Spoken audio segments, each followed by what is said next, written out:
So how you doing today? I'm alright. I'm about to have some awesome hazelnut cappuccino. Do you mind if I take a quick peek of what you have here? Sure. What is this? Hazelnut cappuccino. And what's that? I have no idea, but there's supposedly chocolate inside. Chocolate makes everything better, so I'm sure it's going to be good. Exactly. So, can you introduce yourself? Tell us who we're talking to right now. Who do we have the pleasure of sitting with? My name is Jacob. On YouTube, I'm known as Jacob K Track Bike. On Strava, I am known as Jacob parentheses Track Bike, and on Instagram, I am Dr. Toothpaste, Dr. Toothpaste. Dr. Toothpaste. So, that's right. All My right, friends so know me as Doc. So that intrigues me. Before we get into the cycling stuff, why Dr. Toothpaste? Where did that come from?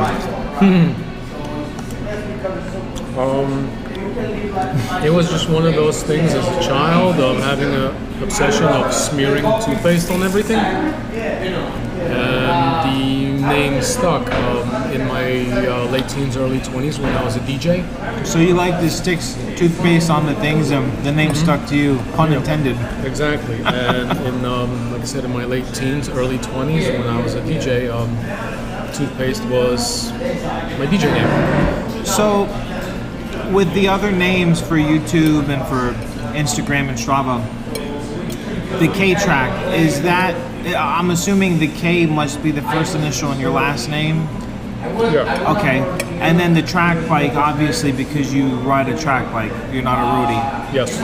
So, all right, before we get into the cycling, I just want to do like a little intro to get to know you as a person before a cyclist. So, you do have an accent. Is it safe to assume that you were not born in the United States? I was born in Europe. Okay. Poland. I lived in Poland until it was time to leave because my father was a political refugee. So we moved to Austria. We lived in refugee camps. I've lived in Germany for a short amount of time. Then it was back to Austria, and then from Austria we went to live in South Africa. I've never been on a safari, even though my father and his uncle and his cousin, my uncle, had the wild idea of when we do move to South Africa, we'll go hunting elephants and lions and that kind of stuff. Actually, it never panned out, and in 1984, I came to the USA, and I've been here ever since. Now, when you were in South Africa, did you get to see like some lions and things up close? Oh yes, South Africa has a national park, Kruger National Park. You can drive your car into the park. The animals are just free range, so they run around. The rangers tell you if something happens not to get out of your car. Somebody will be along and they will assist you. So we're driving down the road and there's a lion just sitting right there. Like maybe 8 feet away from the edge of the road, underneath a tree, is like a pride of lions. Like, I don't know, 10, 12 of those just lying That's there awesome. underneath the leaves of the tree, in the shade. That must have been a wild Oh, experience. it was absolutely awesome. So do you have a favorite place that you lived? Or most memorable? Favorite place? There's so many. I mean, Europe is just absolutely beautiful. The culture of the different nations, the history, because it's just been around for so much longer than America itself. Considering that the countries are much smaller than many states in the United States, you can go from one country to another within a matter of hours. You're exposed to different languages, different customs, cuisines. So within Europe itself, there's absolutely stunning places you can see. I mean, in Austria, you're driving down the highway out in the distance, you can see medieval castles. That's awesome. In Germany, you see that. In Poland, we have in old cities all parts of cities, even the new cities, you still have the cobble street stones of pre-World War One. Anything that wasn't destroyed in World War II by the Germans. So there's a lot of history there. So there are countries in Europe and cities within those countries that are absolutely beautiful. When you were a child growing up in all these countries, did you start cycling before you got to the United States, or did you start cycling when you got over here in the continental U.S.? I did not cycle until I moved to South Africa in 1982, and I started just like anybody else, typically on a dirt bike, a BMX bike, and I was very fortunate because the town where we lived had a BMX like outdoor dirt tracks. Okay. So everybody in town could go, and it was like right on the outskirts of town. It was absolutely awesome. I had the helmet with the guard and the BMX gear. It was just absolutely awesome. So now, so you get into cycling. When did you really start to love it? What was your first moment that you said to myself, it's got its hooks in me. I want to be a cyclist. This is something I want to pursue as a hobby or as whatever. The first road bike that I received from my parents was in 1987. I believe I had a Cannondale and a Trek. I just don't remember which one was the first one that I got. I rode that bike until, into the ground. It was just falling to bits and pieces. I rode it everywhere. I rode that bike on River Road in Fort Lee before anybody on Strava even knew the place existed. Probably before Strava was even the thing. Before the internet. You really had to be a cyclist to know about River Road before social media. Yeah, now you could just click on something and find cycling. Exactly. So it was a lot harder back then to try and find routes, and also... And I noticed that even back then, I always had issues gaining weight. I have a really high metabolism.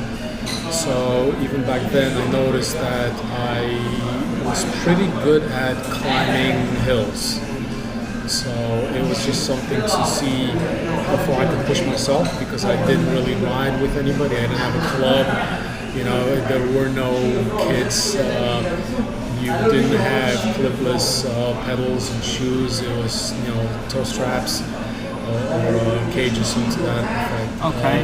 And when I used to climb River Road, that's when I was like, I like this. Now, is that something you like to do, is climbing, or do you like the flats more, or is it a mix of both? Does it just depend on the mood for that day, or? It really depends. I'm extremely competitive, so if I'm in a group of people, I try to see if I can do better than them. But at the end of the day, I'm my own biggest competitor. So depending on how I feel, sometimes it's let me see how far I can go up this incline, how fast. Sometimes it's on the flat. And then it varies. Sometimes I just want to go for a ride, a social car, where it's a slower pace where conversation can happen, and other times it needs to be a hammerfest where your heart is just like this, beating out of your chest, and you feel like you're about to have a heart attack on the bike. So there's days you like to take it easy, have a good conversation, and days where you're just trying to be the first one to get up the hill or get to the end. So you said your parents started you off with a road bike. Now, from what I gather, you primarily or only ride single speed now. You ride a track bike. When did the track bike come into play, and when did you decide, forget the gears, I just need one?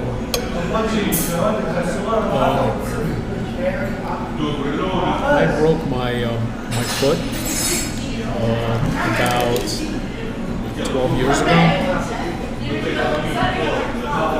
I was pretty much immobile.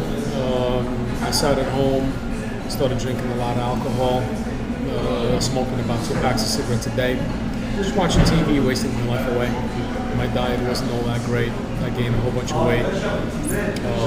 I had some medical issues, nothing life-threatening, but nonetheless some medical issues. And when I went to the doctor to complain about pains here and pains there, he told me that I was very close to being a diabetic. I have a very healthy fear of needles. So as soon as he said diabetic and not the pill-taking kind, but said, "Oh shit, I gotta change." Exactly, shooting myself with insulin with a needle. My diet changed, and I needed to start to get back into sports. I've always been active. I've snowboarded, skied, rollerbladed, skateboarded. So I've always been active. So it's time to get back into some kind of sport, and I decided that I was going to get back into cycling, just a little, more focused, not just riding around aimlessly, but something more concrete. And my friend's cousin had a old vintage Colnago, absolutely beautiful bike. And he's like, "Why don't you take this for a spin?" And I'm like, "Where are the brakes? Why does that have any gears?" And he's like, "Oh, because this is a track bike." I'm like, "It's a what?" And he's like, "It's a track bike. You ride it in a velodrome." And I'm like, "What the hell is that?" He's like, "A velodrome, in a circle." I looked at him kind of, dismissively, thinking like, who the hell wants to ride a bike in a circle? With no brakes. With no brakes. What's that all about? I took the bike out on the street. It was in the lower East Village, maybe more toward Alphabet City. And I rode it. Immediately, I could tell that it was something completely different because you had to pedal because it was fixed. There were no brakes, so I almost crashed the bike. I got back and I was like, wow, I almost killed myself. He's like, hey, as long as you didn't break my bike, I'm happy. And I got hooked. So I went onto Craigslist. I started looking around for fixies, which are those, colorful rims with like Chinese steel-made frames that weigh, 24 pounds. Pieces of shit. But, to put it lightly. Exactly. That people don't. If you don't know, then you don't know what you don't know. That kind of thing. And I found this thing for, I think it was like $250. It was great. I rode the hell out of it. I crashed into the back of a car. I went over the back. I smashed that thing. I went flying off the road one time. I smashed it into a tree. Wiped it off, and it was good to go. And it was fun, but the only thing that really I got from it was I rode that bike non-stop, and I rode it fixed. I did have a brake, but I did ride it fixed. What it helped me do was get my cadence, my pedaling stroke to be smoother. That's what fixed gear bikes help you accomplish. So can you explain for the viewers who may not know? Now I know you put an emphasis on fixie because a lot of people seem to think that any bike that's a single speed, they have a misconception. They think that it is a quote-unquote fixie, but there's a big difference between fixie, fixed gear, and free hub. So can you maybe clarify for people out there who aren't so familiar with what those are, those terms? A fixed gear bike has only one speed. A single speed bike has only one speed. So there are no front and rear derailleur. A fixed gear bike, the cog on the back of the wheel is actually connected, which means if the bike is moving forward, the pedals are moving with it and you have to pedal. You can't stop. If you stop, it will buck you and you will go flying over the handlebars forward. So that can add a little bit of danger going downhill for inexperienced riders. Yes, that is not something that you just get on and you think you can do automatically. That takes quite a bit of practice and you need to put in those miles. In the beginning you want to do it somewhere where it's flat and definitely with a brake on the bike so that you can slow yourself down and stop. A fixie is, again, something that is all colorful, something you can find on Craigslist. It's much heavier, a fixed gear bike is what a track bike is. A single speed bike also is something that you will use on the track, but you have a free wheel, which means you can coast. You don't actually have to pedal all the time, which is great for people that want to take a bike like that onto the road, onto the streets, but not be forced to actually pedal constantly. So this is where the free wheel comes in, because it gives you the ability to coast. So that might be a better option for people who want to get started on a single speed to slowly transition into. So, and some of the wheels, if I'm not mistaken, do have both cogs on either side where you can flip-flop it. Is that true? Yes, it's called the flip-flop hub. There are manufacturers that do have the flip-flop hubs. Mavic, for example, is a company that the Mavic Ellipse wheels, which many fixed gear and track riders have on their street bikes, street track bikes. Mica makes some, and then of course you can build wheels on your own that do have the hub on both sides. Some people choose to either have the free wheel or the fixed. That is all again up to you personally, what you feel you want to do. I have both. If my free wheel breaks, I take the wheel off, flip it, and I have a rear a fixed gear card, which means I can still pedal my way home. So it's safe to say after all these years, you're not riding that same Craigslist $250 piece. So now, what bike do you have? But also, when you were looking at a single speed bike, a track bike, was there a certain kind you were looking for? Did you go in the store and already know what you wanted, or and why did you pick the bike that you have? Is it carbon? Is it aluminum? Do you recommend carbon for people out there who are thinking about starting single speed? Okay. Well, the first part of your question is when I went to the store, there were certain brands I was looking for and certain brands I was staying away from. I ride at Aventon. The company is from LA, California. My bike is aluminum. It is a track geometry which is quite aggressive, so you are in a more arrow position to begin with than a road frame. It is not their most aggressive one. There is a Aventon Mataro Low, which has the down tube sloping forward, so it is a really aggressive, more of a pursuit style track geometry. It's not really good for long extended periods of riding on the street, so that's not something I would recommend. I purchased my Aventon. It is aluminum frame. It is definitely more forgiving than having a carbon fiber frame, because track bikes have they're very delicate. It's not a jackhammer, it is a scalpel. It is a very finely tuned machine. The jarring of the road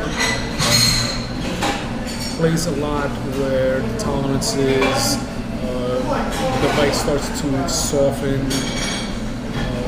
meaning all the jarring that happens, things do become loose where it doesn't feel as agile, as responsive as if you were only to ride it in a closed environment on a velodrome. So personally, I would not ride a carbon fiber track bike on the street, but that's me. Other people might feel differently, and again, with that being said, it all depends on what you feel comfortable with.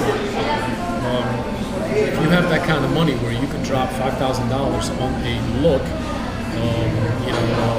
track frame that's carbon fiber and carbon fiber fork, that's not even including the wheels or any of the other components. You have that kind of money and you don't feel,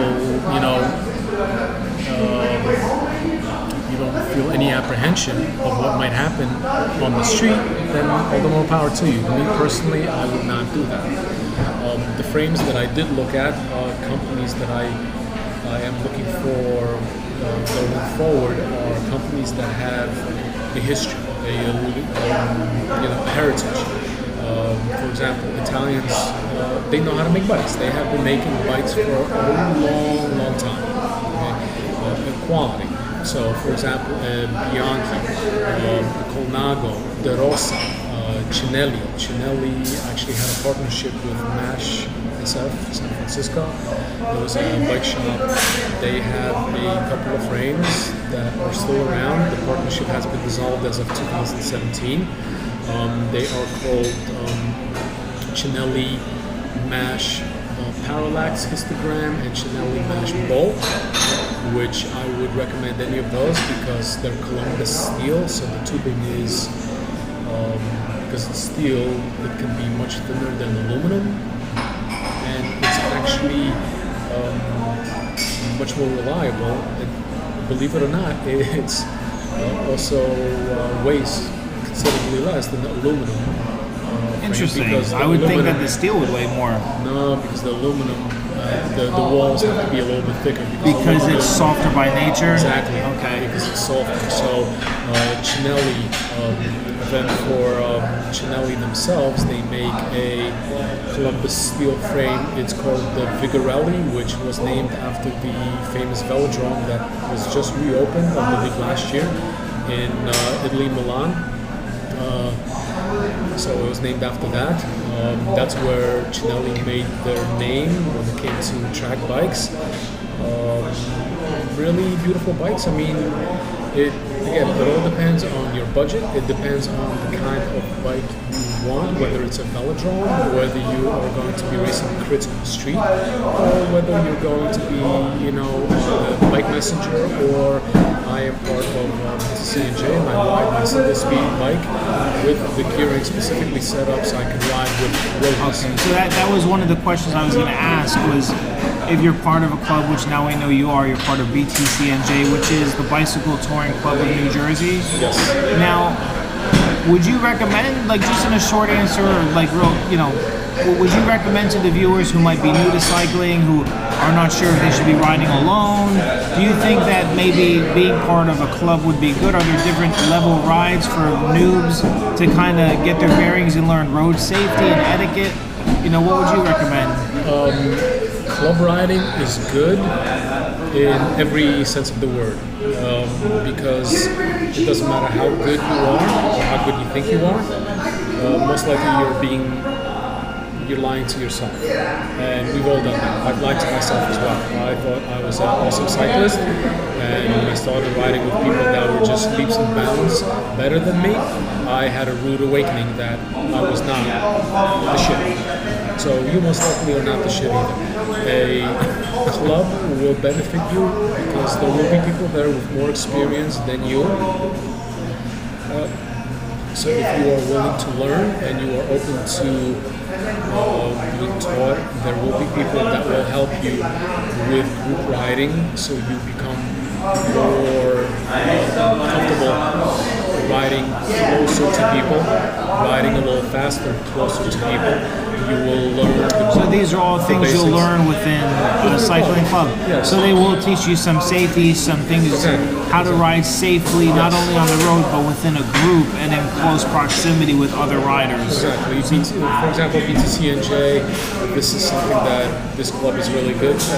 They are sanctioned, they are insured, so under group rides, they follow the rules of the road. There's no going through red lights, proper signaling, so you learn how to signal in the group, you learn how to call out the danger areas on the road, potholes, sewer drains, that kind of stuff that can cause accidents. So you pick up a great deal of knowledge from people that have the experience. So for a novice, it is good. There are different levels depending on where on the spectrum of ability you fall. Now, if you are an experienced rider, you might need to go to the higher levels. So can you briefly just kind of explain in a nutshell in layman's terms for someone who's not, they're new to cycling clubs, they're new to cycling in general, they may not know the difference between your A star, A, B star, B, C star, C, and so forth. Like, is there a big difference? Is there? There are differences. For example, because I ride a single speed bike, there are places where unfortunately I'm mechanically disadvantaged, meaning that on the flat I cannot go faster than a certain speed because my gears don't allow me to maintain a certain speed. So I have to ride with the A group. Now the A group on the flats, we keep a pace of, let's say, 27 miles per hour. Oh, that's pretty fast. Now, an average for, let's say, like a 30-mile ride, that average might be 21 miles per hour. So you figure with the slowing down and the acceleration and the top speed, you're averaging 21 miles per hour. That's actually pretty fast. That would be an A. It's pretty fast for someone with one gear too, I would assume. Yeah. I try my best. I am my own competitor. Do you have a set of Duracells or lithiums in your back? Actually, I was accused of having a motor in the frame of my bike by one of my numerous haters. So I volunteered to take my bicycle apart at the finish where we always regroup. Just to make sure there's no hidden motors Exactly. in there. And I told them I will take my bike apart gladly and show you, but you are going to pay me for my time in taking the bicycle apart. I was never paid, so I never took the bike apart. Maybe a video to come down the line. Maybe. Listen, maybe sooner or later somebody's going to be willing to give me that money, and I will take it apart, and you will see that it's here and it's here. Okay, some of us have the kind of stuff you just can't touch. Some people have it and some people don't, and some people can eventually work up to it if they want it bad enough. Like anything. So to get back to the club riding, I just want to briefly talk to you. Now, you're riding a single speed. You do have the front brake, but you're riding with roadies. You're riding in the A star and the A's. Some people out there may think that doesn't sound so safe. Like you're riding a single speed, it could be somewhat maybe hazardous with roadies because of the fact that you are limited with braking and with gearing. Can you just explain to people the safety measures you take and just the things you do to make sure that you're not putting other people at risk? Because obviously you're an experienced rider, you do know what you're doing. So this is not for the novice getting started, but just what do you do to keep yourself and your friends safe out on the road? This is going to be a two-part answer. See this face? Okay. This face is actually much older than it looks. Okay. So I've been cycling for a long time. You were probably still in your diapers, okay, when I was riding a bike. With experience comes knowledge. I have crashed a whole bunch of times. My latest crash was at the beginning of the year. I have made a mistake that I was aware of before the actual crash where I went flying off the road. I fractured 2 ribs. I think in that video you can hear you saying "oh shit" as you were falling. Yes, as I was going off the road and flying over the handlebars and then the bike. So for the viewers, but I didn't mean to cut you off, but I'll let you continue your answer. But for the viewers, Jacob is going to be kind enough to put a link in, or actually on both of our channels, whoever you're seeing this video from, my channel or from his channel, there'll be a link down to his channel so you can go and find the video that's titled Crash, and you can actually see the crash that he's talking about. So, to answer your question, in all seriousness, there are people that might feel that me having a single brake puts people in jeopardy. It is a legitimate concern, and I would like to put your mind at ease. I have years and years of experience riding bikes.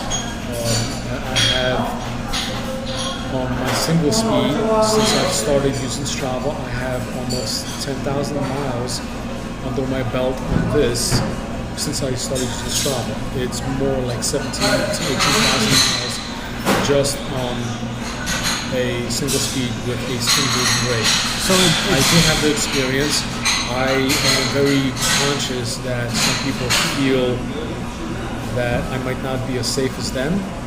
If you know anything about bicycle mechanics or mechanics in general, you will know that about 80% of the braking is done with a front brake anyway. Why do cars have bigger front brakes than the rear brakes? Why do motorcycles have bigger front brakes than the rear?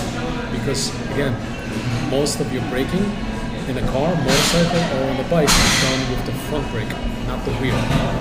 So it's safe to say that you would never, knowingly put anyone at risk or do anything to jeopardize someone's safety. And obviously there's a difference between pushing yourself out of your comfort zone and your skill set. So you definitely have the skill set to safely ride in the group that you ride with. I would never put anybody at risk. My crash that you will see a link to, it was a mistake on my part. I took full responsibility for that. Toward the very end of the crash, you do see somebody going by me. The other rider actually went to my inside, so it did prevent me at the very last moment from correcting my line.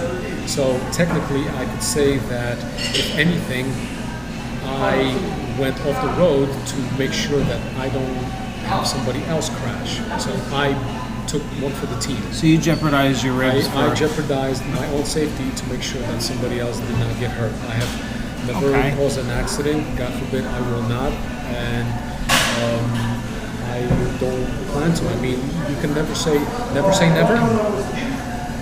But I have not caused one yet. And I am very conscious of other riders.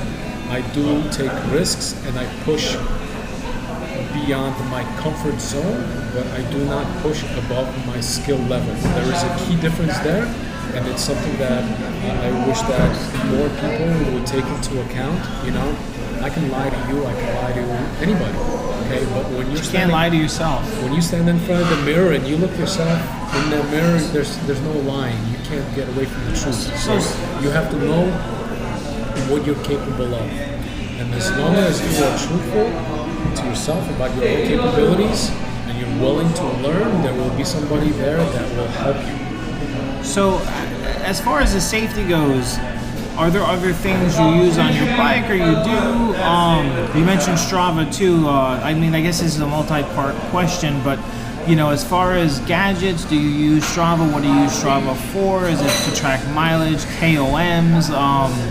And as far as safety, are there things that you like to use, like high visibility gear? Or do you use any type of reflective material? Like, what's your take on that for yourself? With safety, do you have a loud horn that we can expect? I do not have a loud horn.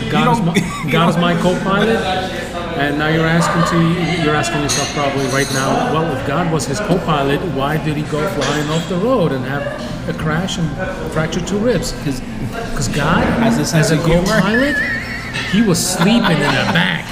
He was a backseat driver. He was unconscious. God was taking a nap that day. He was taking a nap that day.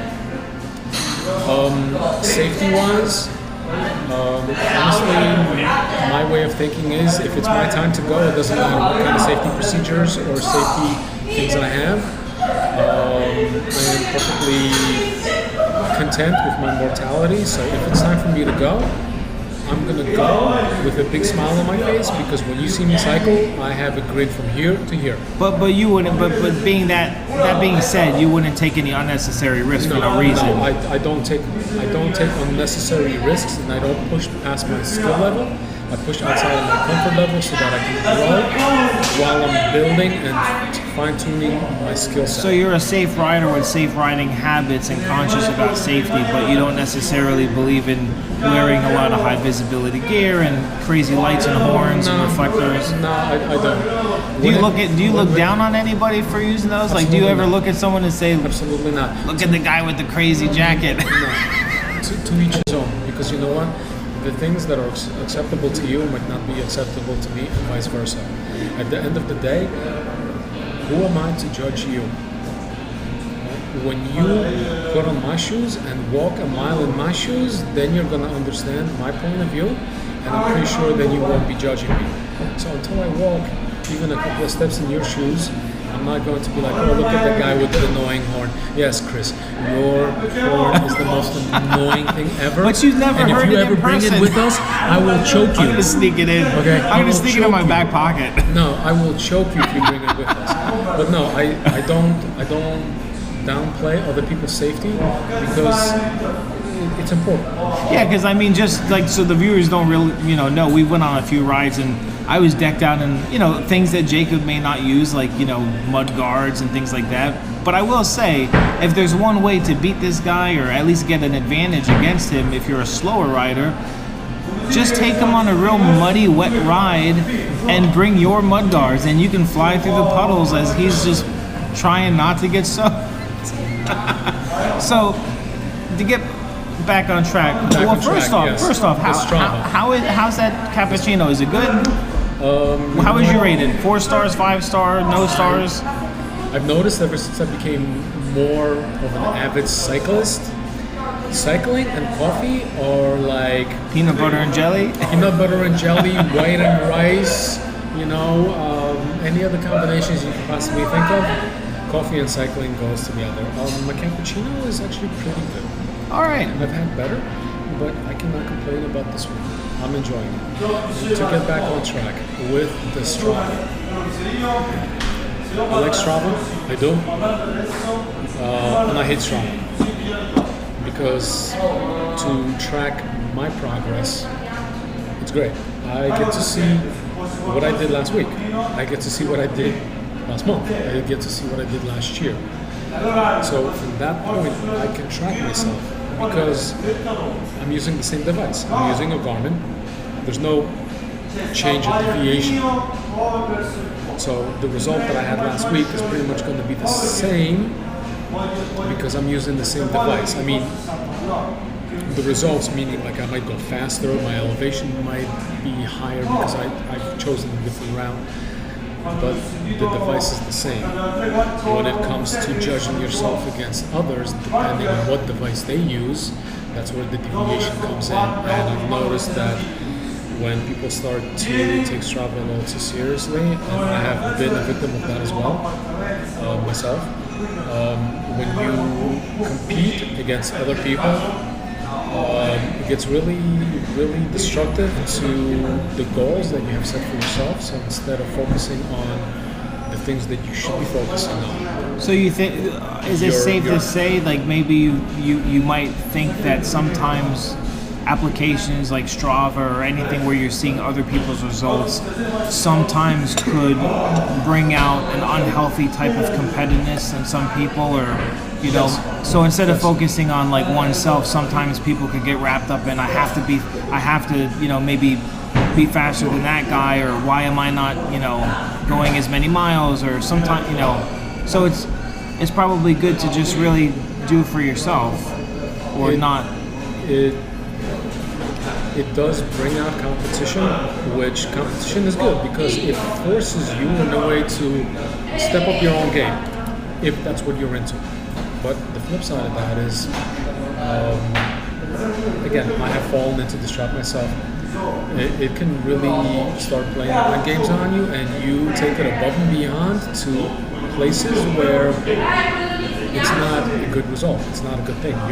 It can be healthy, but it could also lead into an unhealthy relationship with cycling and the people around you. Exactly. It can lead you to places where it's just dangerous. I have gone through segments that, looking back at it now, are just complete lunacy because I'm going through intersections with lights and cars, and if you slow down, you're going to blow the segment. I'm not slowing down. I'm flying, and it's just a matter of, is this car going to come a foot within touching my back wheel and I'm going to go flying, or is he going to T-bone me straight and I'm going to the emergency room? So Strava can put an itch in someone and actually have them do unsafe things because of the unhealthy competitive drive. It can make you do stupid things, and sometimes it's really hard to put a break on it. Yeah. You know, I did mention it to someone I had a conversation with that sometimes Strava, it gets into your head, and we're all sort of guilty of it. You create a monster that you have to feed now, you know, because people are expecting it. Yeah, exactly. Yeah. You know? So I'll agree, because myself, I've definitely had that issue where, because of my schedule and my lifestyle and my family life, sometimes it's hard to manage and cope, and I see other people doing more miles than me, and that's my thing. I love miles versus the speed, so that kind of got under my skin. Are there things, this is a multi-part question, so you can answer it however you want, but they kind of dovetail off of each other. Number one, would you say that you're a Hammerfest guy all the time? What type of rides do you like the best? Do you have favorites, flats, hills, speed, or do you like to mix it up? And on the flip side, when we're talking about our schedules in cycling, how do you do you have a family? Do you have, children? How do you manage with work? What type, what work do you do? Are you really busy?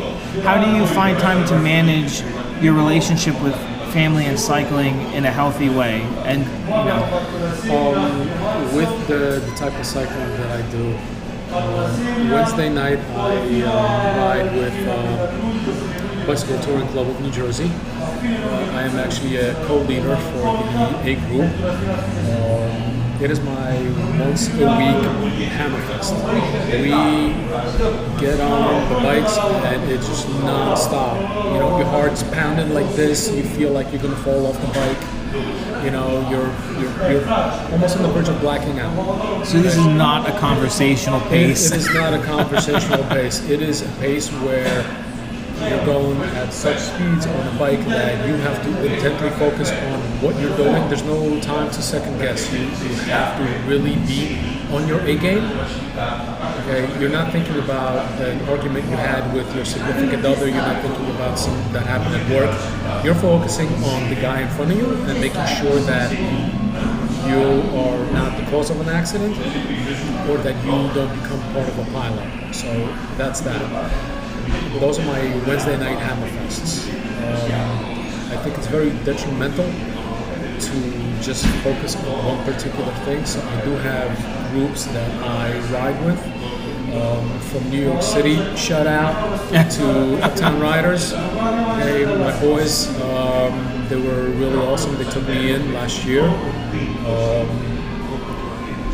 Welcomed me with open arms. I've ridden with them a whole bunch of long rides. Did a couple of centuries, Shack, Indigo. Are Uptown Riders all running single speed, or is it mixed? Or it's a mixture. Okay. They, like I said, they took me in, treated me like family. So, peace out. Love, peace, and hair grease. I also sometimes ride with the Freaks of Nature, Chano, OG. Roddy, and on and on and on. If I forgot your name, it's not by intent. There's just so many of you that the freaks in Uptown.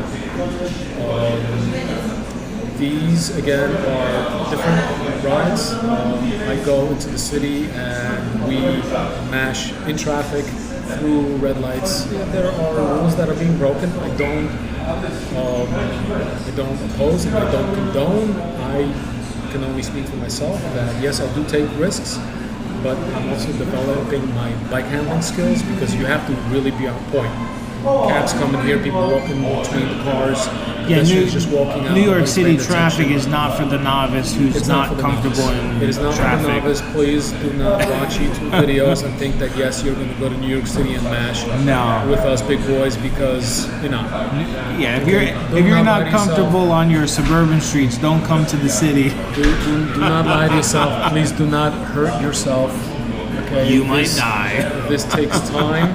Okay, anything worthwhile takes a lot of effort and time, so please do not do that. The second part of your question, how do I manage family? It's tough. My boy is going to be turning 6 years old in April, coming up soon. My son's bilingual, so it's really important to me to make sure that he continues with that. I take a very big interest in his education because schools, if you don't take an interest in your child's education, the schools don't really educate your child to be a free thinker. It's more of an assembly line worker, so you need to make sure that you get involved in your child's schooling. That's my philosophy on it. So that takes time. Of course, my son comes before anything else. Cycling doesn't compare. It's tough managing relationships. Right now, I'm sort of in a spot where I do have the quote-unquote freedom because of the scheduling to do quite a few rides a week. Not as much as I would like to, but I'm happy to get the miles that I do. I also have rollers at home, which I am able to utilize for my indoor training. There has been a short clip that I put up on Instagram where my son was actually holding the camera and videotaping me on the rollers. I believe it's like maybe a 10-second clip or something like that. You can hear him say something in the background. So my son, I give him photo credit to that. It really depends on your priorities. Nobody's too busy. It's just a matter of priorities. If you don't value your family time and your family life, then I guess you have plenty of time to cycle. If you value your family time and your family life, then cycling takes a backseat to that, and you have to work around it. I know that you said you had an indoor trainer, so you can ride on your indoor trainer while your daughter does things in the house. Absolutely. I can do the same thing. My son plays with his Legos. While I'm, on the rollers. Now, if he wants something, I can always get off and I'm tend to your son. We can play or watch movies or go to the park. And he's actually one of my training partners. He gets on his bike, I get on my bike, and we go for like a 1.5 mile ride. I try to do that with him every other day. He's only 6, like I said, he's only 6 years old. And I'm trying to get him into to love cycling because it's important to me, and I want to have something that he remembers that we can connect on. When he's Something to bond with. So father and sons don't always have to throw a baseball to bond. You can find other things and common things that you enjoy together, such as cycling.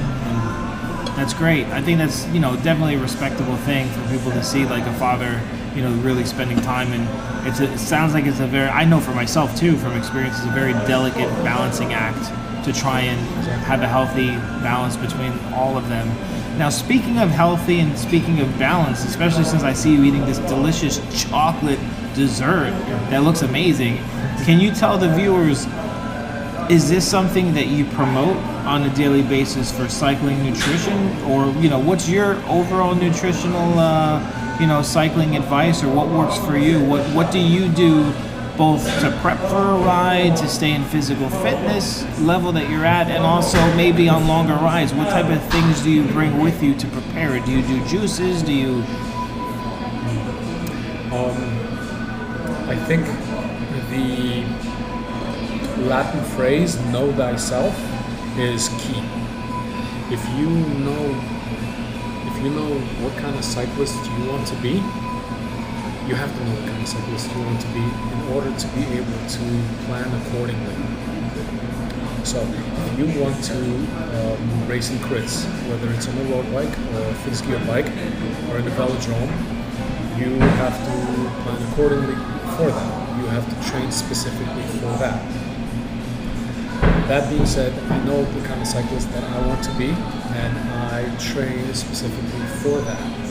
I'm not going to divulge my secrets. I'm not going to tell you my secret sauce when it comes to my training. You want to ride with me, you're more than welcome to. Anytime. When it comes to my fitness and pre-cycling, yes, there are things that I do before I do get on a bike. I believe that any sport If you have a strong core, you will do much better. And when I say strong core, I don't mean a six-pack ab. I mean core. You have to have really good muscles that support your spine, so your lower back doesn't hurt. Without a good core, you're not going to be able to put out the kind of power on the bicycle that you want. When it comes to nutrition, the food you eat for recovery is not the same food you eat pre-ride. You have to know how to prep for the ride. There are many people that say, "Oh, I'm cramping up. I'll eat a banana." No, you have to eat the banana well before the cramping begins. Once the cramping begins, you're pretty much done. So it's almost like when they say if you start getting thirsty, you're already dehydrated. You should be drinking before you're really thirsty. Exactly. You have to take precautions. You have to take measures beforehand rather than the application of medicine afterward. Prevention is key. So there are people that I have spoken to, and when I have questioned them on their cycling, they say they just get on the bike and go. You show me what athlete, professional athlete, let's say a boxer.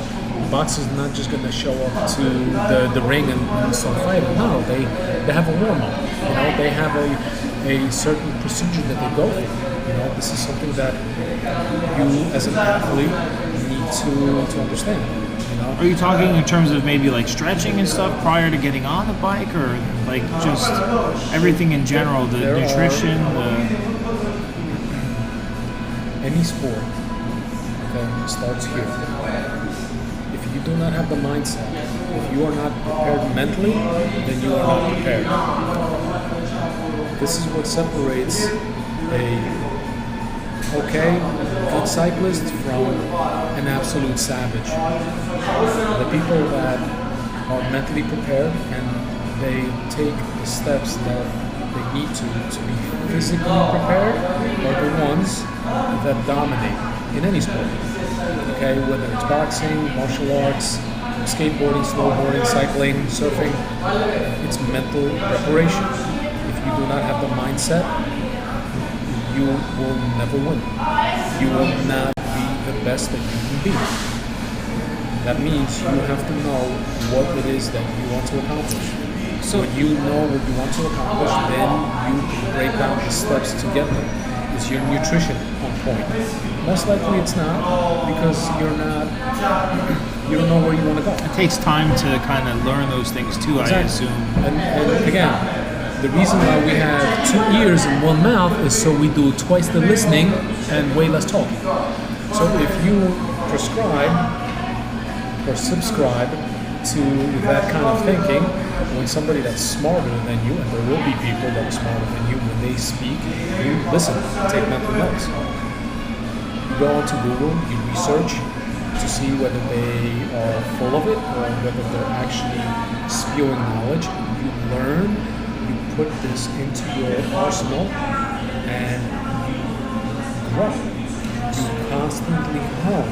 So a message to the viewers who are getting new into cycling and not sure, what they can eat or what they should do. I know sometimes there's some channels out there like GCN and some other people who may say, they break it down to a science. You should have so many carbs or sugars or grams per body weight per hour of riding. Now, these are people who may be in a different fitness level than the beginners, so it would be safe to say that maybe some people might need a little more nutrition or calories on a longer ride so they don't bonk or pass out. So is that something that just comes with time, or is that are there things that you maybe tell people that could be a roadblock for progressing? Should they carb up, or should they? There are channels on YouTube, GCN, and many others where I believe that under the assumption that people are knowledgeable enough to make that call and decision. I'm actually coaching currently a couple of people where I make no assumptions at all. My coaching starts with where I am asking what your goal is. Because a great coach and a mediocre coach, there's a huge difference. I'm not going to have a cookie cutter system that fits you, Chris, or let's say Billy Bob down the road. Because everybody's goals are different. Everybody's goals are different. Everybody has different physical capabilities. Everybody has a completely different mindset. So what I'm trying to do is figure out, pardon me, I'm trying to figure out what it is that you want to accomplish. Then I arrive with you to see what you're physically capable of, what you're mentally willing to accomplish when you're on a bike, because saying something and doing something are completely different things. So when I actually see what you're capable of doing, then we can start working and tailoring a plan that's specific for you, that will work for you, something that you're going to stick to and see results within, let's say, 4 sessions. So it's safe to say for the viewers out there to keep in mind that cycling and starting this lifestyle or this adventure of cycling, it's a labor of love and a progression. It's not something that happens overnight, and you kind of take it as you come. You would say don't beat yourself up. You kind of learn as you go, but don't think you're going to know everything overnight, or don't beat yourself up if you're not you're not going to learn everything overnight. And that's with anything. Cycling, any kind of skill that you want to acquire, it takes time. And the better you are at that skill, the longer it's going to take. Now, some people have natural ability that is undeniable. So some people pick up things quicker. True. But again, it depends what kind of rider you want to be. Because if you want to be a casual rider, then things that you want to accomplish on your bike are completely different than, for example, what I do. If you want to get to the level of where, let's say, you're a club rider, or maybe you would start racing in crits, whether it's on a road bike or fixed gear bike, the mentality comes into play where you have to really love to suffer. Cycling is about suffering, because there are days when it starts to rain and you are far from home and you have to cycle in the rain and you're miserable. There are days where it's extremely windy. No matter which way you turn, you have a headwind, and it's just miserable. For the noobs or the novices out there, they may not understand that even just a little bit of wind can make a big difference as far as like the challenge getting up hills, or even going through a flat on a headwind. Exactly. So you have to love in the way you have to love misery. So it sounds like you're also saying, and you can correct me if I'm wrong, but it sounds like you're kind of hinting at a lot of cycling and overcoming the challenge of whether it's the nature, whether it's the wind or the hills, or it's even your own physical body aching. It sounds like a lot of the success you can have, or the problems you can have, is mental, whether you're mentally going to push yourself not so much past the point of experience, but past your comfort zone, and be able to push through your legs hurting and telling yourself, listen, shut up, shut your mind off and just keep moving. So you can either hurt yourself and talk yourself out of doing more, or you can push yourself when the time's right, when you need to, in order. So is that what you're right. And we've ridden together, and I've given you a little tip that I learned from a couple of the Colombian guys that I ride with that are unbelievable climbers. When you're at the bottom of that climb and you look at the top and you're like, oh shit, you just defeated yourself. You cannot look at something like that. You're going to psych yourself out. You just psych yourself out. What you need to do is you need to have some kind of game plan. You need to have some way to conquer that. Okay, so I don't know, break it up into pieces, into small, achievable steps. Because if you look at this huge mountain, Bear Mountain, for example, is a really long climb. It's not very steep, but it's really long. So if you think about like, oh my God, I gotta go way up there, of course it's gonna suck. But if you break it up into like, I need to get to this segment, I need to get to this segment. It could be very intimidating to someone in the beginning without, so if they're not breaking it into small pieces, it could be overwhelming to where they psych themselves out. Exactly. It's, if you say to yourself, I can't do it, you're right, you can't. If you say to yourself, I will do it, I will fight through it, and you kill that inner bitch in you, okay, then you're gonna do it. Yeah, Nothing's gonna stop so fighting you. through the inner bitch of cycling. Here, if you say to yourself, I'm gonna get up here no matter what, okay, even if I have to crawl up there dragging my bike, okay, the point is that I'm gonna get up there, you will. So folks, maybe not the first time, maybe not the second time, maybe not the 10th time, but if you are stubborn enough, you will get up there. You will, and I don't care who you are, because this right here, okay, is more powerful than your body screaming, I can't, because it's your mind that breaks first, before your body. And it's your mind that's controlling the body, right? So you gotta... If your mind says, we are gonna go up there, you will get up there. So folks, think about it this way. He's breaking this down really well for you. Cycling and the pain and the suffering with cycling. If you look at a big climb, he's saying you break it into small, digestible pieces instead of overwhelming yourself. Kind of like, someone getting into construction. How am I going to build a house? Well, first you lay the foundation, then you put up the framework, then you put up some drywalls, then you look at the electrical part. So it's all small little pieces. If you overwhelm yourself with the end product before you even start, you're defeating yourself. Exactly. So now we're getting close to the end here. There's a few more things real quick. Do you have any goals for the summer? Is there anything that we can expect on your channel? Are there things in the works? Like, what do you have? There are a couple of projects that I am working on with you. There are a couple of projects that I'm working on with a few members from Uptown Riders and from Freaks of Nature. So there are things coming down. There are two big rides that I am planning for the year, where it's going to be Century or better with just single speed and track bikes, just to showcase that we can go just as hard and just as far as roadies can. My goals for the year are actually, I broke the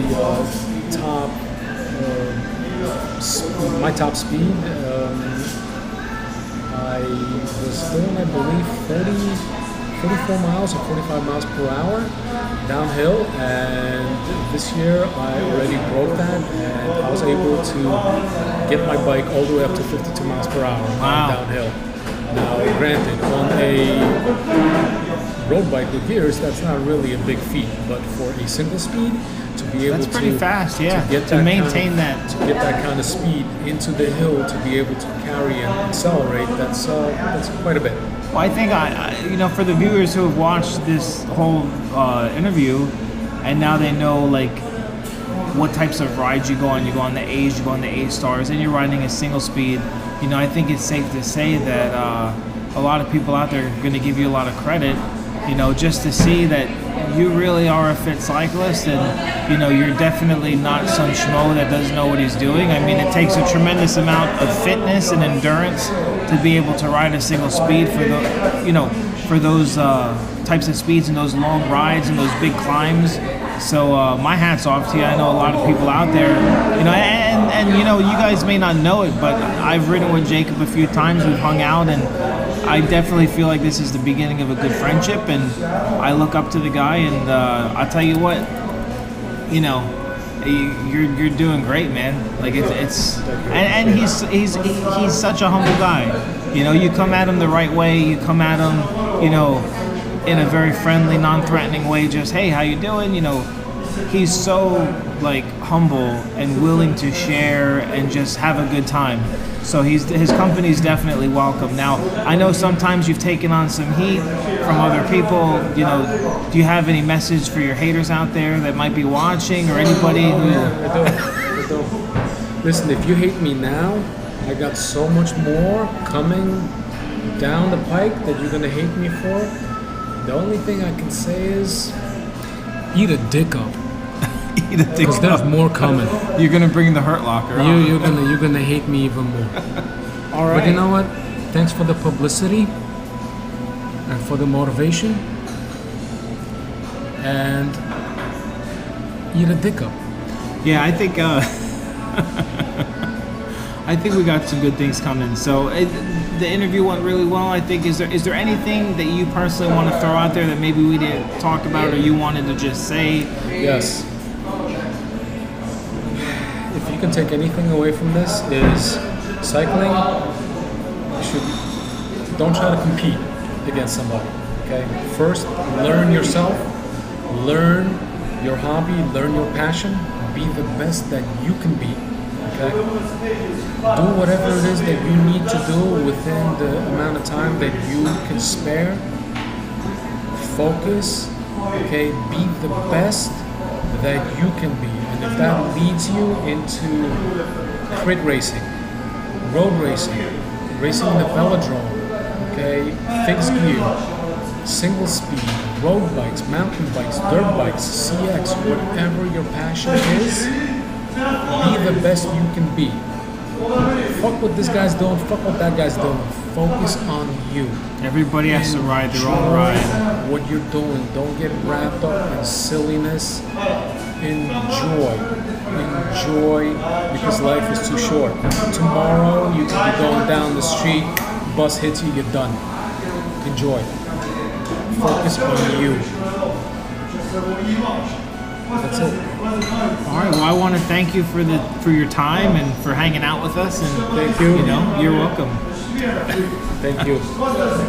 All right, guys. So there you have it. The man, the myth, the legend, the single speed monster, the Billy Goat, Jacob K. Track Bike. Stay tuned. We have a lot of things coming this summer. This is just one of the few interviews and things we'll be doing, but there you have it. I hope you guys enjoyed it. I hope you guys got something out of this. I hope you learned something.